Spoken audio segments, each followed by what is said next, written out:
Well, good morning, everyone. Happy Wednesday morning to you. I appreciate you being with me here on Morning Musings. My name is Don K. Preston. Oh, I've been coughing. I am the president of Preterist Research Institute of Ardmore, Oklahoma. We are coming down toward the close of our study of the resurrection of 1 Corinthians chapter 15. I've been sharing with you some absolutely critical facts that we have to understand about this. That is, Paul posits the resurrection at the end of Old Covenant Israel's covenant age. Now, by the way, I want to say this just as kindly as possible. I fail to understand how one can take a position of accepting preterism and believing that the covenant which was the ministration of death, occurred at the cross, and yet the resurrection didn't happen until AD 70. Pardon me. I believe that's a false dichotomy.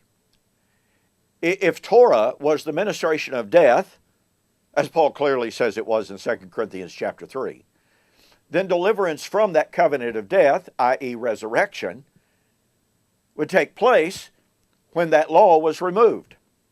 If that law was removed at the cross, then that's where resurrection took place. But according to the testimony of the New Testament, the resurrection was still future well after the cross. And so it seems to me completely untenable to say that the law passed away at the cross and yet resurrection occurred in AD 70. That's a total disconnect.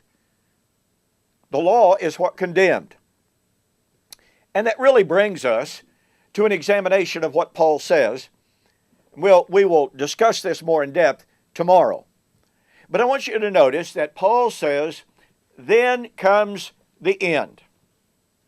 Well, the end of what? The vast majority of eschatologies, all three futurist eschatologies, say it's the end of the Christian age. It's the end of time. Well, unfortunately for those who make that claim, the Bible is emphatic that the Christian age has no end. In Hebrews chapter 12, 25 and following, the writer contrasts the old covenant heaven and earth that was delivered at Sinai, that was being shaken, i.e. removed, at the very time that he wrote, but they were, at the time that he wrote, receiving the kingdom that could never be shaken.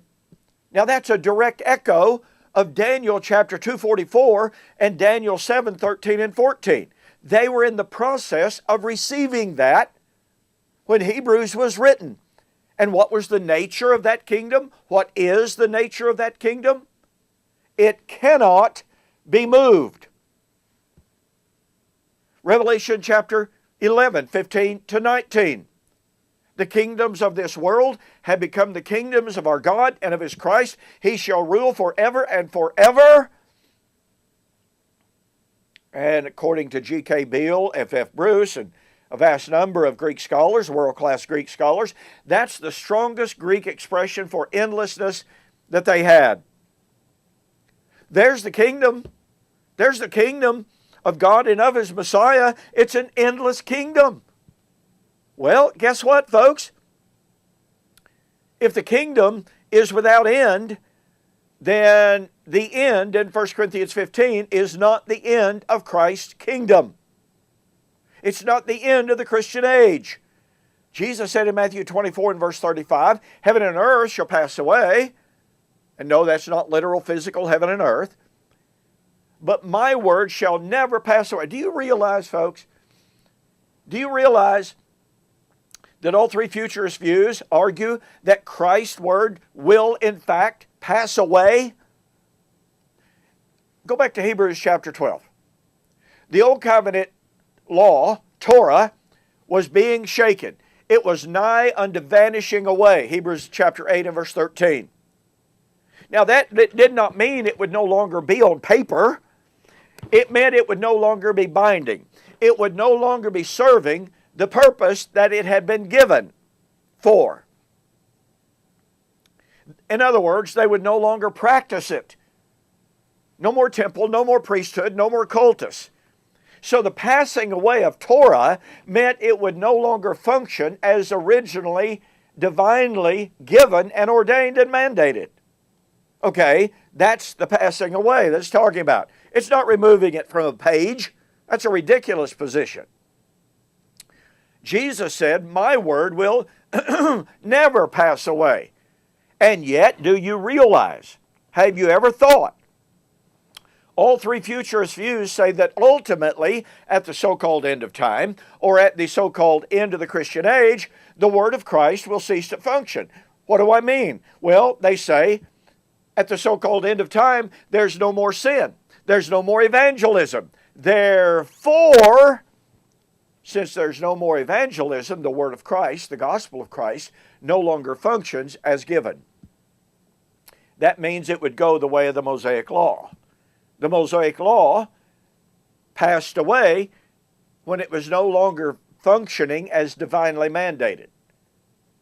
Yet all three futurist views say the gospel of Christ in evangelizing the lost, ministering to the poor, there won't be any poor, there won't be any widows, there won't be any orphans, right? At the so-called end of time. And so the mandate for pure religion, which is undefiled before God and the Father, to visit the fatherless and the widows, and to keep oneself unspotted from the world, will go out of style, go out of function, will cease to function. And so Jesus' words in Matthew 24:35 fail. No. Now that tells us that the end, in 1 Corinthians 15:19 and following, is not the end of the Christian age, and it's not the end of time. Well, what end is it? We are told, this is what we'll pick up tomorrow, 1 Corinthians chapter 15, I lost my place here, in 1 Corinthians chapter 15, 55 and 56. And the promise of the resurrection. O death, where is your sting? O Hades, where is your victory? The sting of the death and the sting of the death is sin, the sin, and the strength of the sin is the law.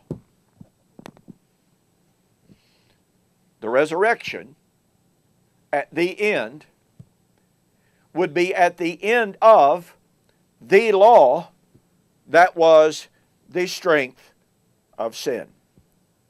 So between now and tomorrow, I want you to ask yourself the question, what the law did Paul consider the strength of sin? Well, I answer that question definitively in my book, The Resurrection of Daniel, chapter 12, verse 2, Future or Fulfilled. You'll be absolutely amazed at how definitive, how powerful, and how irrefutable the evidence is for identifying the law that was the strength of the sin and the death. Get yourself a copy of this book. Go to my website, donkpreston.com or bibleprophecy.com. Order the book. Be sure to send me a note saying that you saw the offer on YouTube or Facebook, and I'll refund your shipping. Well, you certainly don't want to miss tomorrow when we're going to define the law. That was the strength of the sin, which would pass away at the end, the time of the resurrection. We'll see you on the flip side.